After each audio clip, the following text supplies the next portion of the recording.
Netizen Malaysia ngadi-ngadi deh, masa mereka sewot gara-gara bahasa Indonesia naik kelas jadi salah satu bahasa resmi organisasi dunia. Nyebelin kan?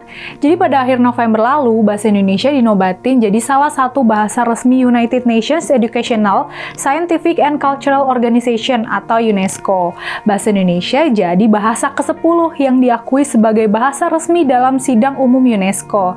Berita bagus ini diangkat Presiden Jokowi di akun media sosial miliknya. Ternyata ada yang baper. Netizen Malaysia kecewa dengan berita itu, terus komen ngadi-ngadi. Kata mereka yang seharusnya dinobatin jadi bahasa resmi UNESCO itu bahasa Melayu. Klaim mereka, bahasa yang digunakan di Indonesia adalah bahasa Melayu.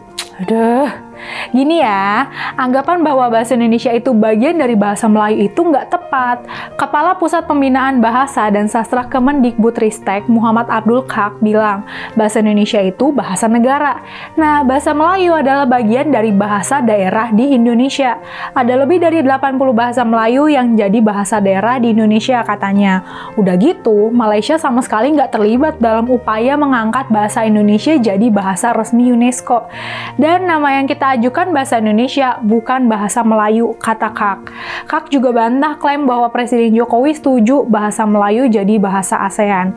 Indonesia katanya tetap ngajuin bahasa Indonesia sebagai bahasa resmi ASEAN.